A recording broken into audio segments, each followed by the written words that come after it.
తెలంగాణలో మూడో దశ గ్రామ పంచాయతీ ఎన్నికలు కొనసాగుతున్నాయి.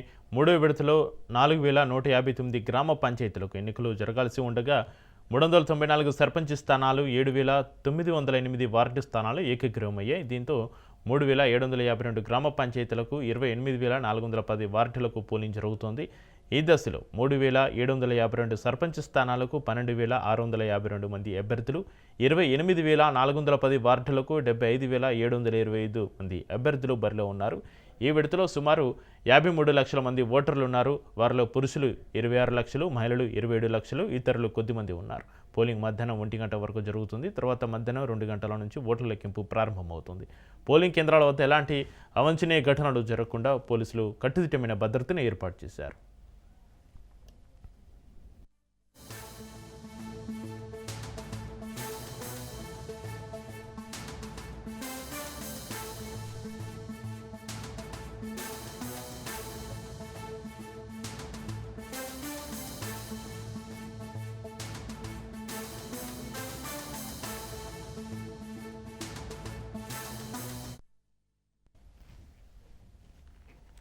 వరంగల్ జిల్లాలో మూడో విడత పంచాయతీ ఎన్నికలు జరుగుతున్నాయి. మధ్యాహ్నం 1 గంట వరకు ఓటింగ్ జరగనుంది.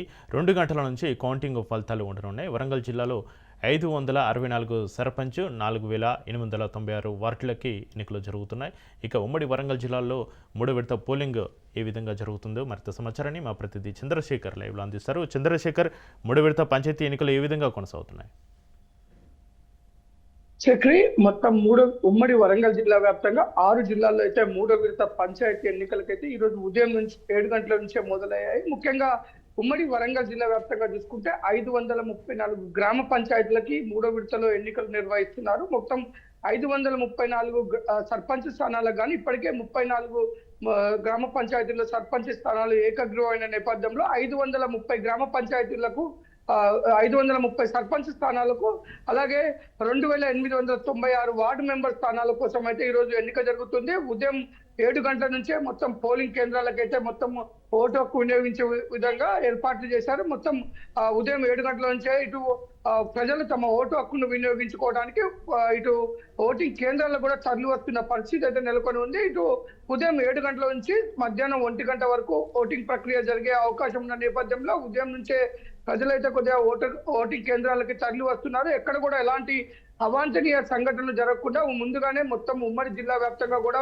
ఇటు అధికారులు అయితే మొత్తం సున్నితమైన ప్రాంతాలను, ఇటు సమస్యాత్మక ప్రాంతాలను ఇప్పటికే అధికారులు గుర్తించడం జరిగింది. అక్కడ పోలీసులను భారీగా మోహరించారు. ఎక్కడ కూడా ఎలాంటి ఇబ్బందులు తలెత్తకుండా, ఎలాంటి గొడవలు జరగకుండా ఉండే విధంగా పోలీసు యంత్రాంగం అయితే ఏర్పాట్లు చేశారు. అంతేకాదు మొత్తం జిల్లా వ్యాప్తంగా కూడా ఉమ్మడి జిల్లా వ్యాప్తంగా కూడా జిల్లాల కలెక్టర్లు, ఎస్పీలు, ఇటు కమిషనర్ ఆఫ్ పోలీసు వీరంతా, ఇటు అలాగే ఏసీపీలు, డీసీపీలు, డిఎస్పీలు వీరంతా కూడా ఎప్పటికప్పుడు ఆ కేంద్రాలను పర్యటిస్తున్నారు. ఎక్కడికక్కడ అధికారులతో మాట్లాడుతూ పలు సూచనలు చేస్తున్నారు. ఎక్కడ కూడా, ఎందుకంటే మొదటి 2 దఫాల్లో కూడా మంచిగా ఎలాంటి సంఘటనలు చోటు చేసుకోకుండా ప్రశాంతంగా ఎన్నికలు జరిగిన నేపథ్యంలో మూడో విడత ఎన్నికలు కూడా ప్రశాంతంగా జరిగే విధంగా అయితే ఏర్పాటు చేశారు. ముఖ్యంగా ములుగు జిల్లాలో చూసుకుంటే మొత్తం ఏజెన్సీ మండలాలైన ఇటు కన్నాయగూడెం, వెంకటాపురం, వాజేడు మొత్తం ఏజెన్సీ ప్రాంతాలు కావడంతో పోలీసులు మరింత కూడా భద్రతా ఏర్పాట్లు చేశారు. మొత్తం పోలింగ్ కేంద్రాల చుట్టూ కూడా 144 సెక్షన్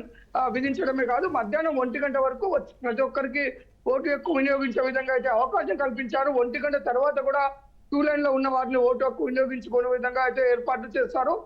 1 గంట తర్వాత పోలింగ్ కేంద్రాల్లో పోలైన మొత్తం ఓటర్లు అన్ని కూడా ఇటు కౌంటింగ్ కేంద్రాలకు తరలిస్తారు. అక్కడ 2 గంటల తర్వాత నుంచి కౌంటింగ్ ప్రక్రియ మొదలవుతుంది. కౌంటింగ్ ప్రక్రియ మొదలైన తర్వాత అక్కడ గెలుపొందిన ఎక్కువ ఓట్లు వచ్చి గెలుపొందిన అభ్యర్థులను ప్రకటిస్తారు. సాయంత్రం 9 ఆ ప్రాంతంలో మొత్తం రిటర్నింగ్ అధికారి వారందరికీ కూడా గెలుపొందినట్లు పత్రాలు కూడా ఇచ్చే విధంగా ఏర్పాట్లు చేస్తారు. మొత్తం ఉమ్మడి జిల్లా వ్యాప్తంగా కూడా ప్రస్తుతం అయితే ప్రశాంత వాతావరణంలో ఎన్నికలు జరుగుతున్నాయి. ఎక్కడ ఎలాంటి అవాంఛనీయ సంఘటనలు జరగకుండా అధికార యంత్రాంగం ముందుకు వెళ్తుండటంతో ప్రజలంతా కూడా వారి ఓటు హక్కును వినియోగించుకునే విధంగా ముందుకు వస్తున్న పరిస్థితి అయితే నెలకొని ఉంది. చక్రి, చంద్రశేఖర్, ఉమ్మడి వరంగల్ జిల్లాలో మొదటి 2వ విడతతో పోల్చుకుంటే మూడో విడతలో ఓటింగ్ శాతం పెరిగే అవకాశం ఉందా?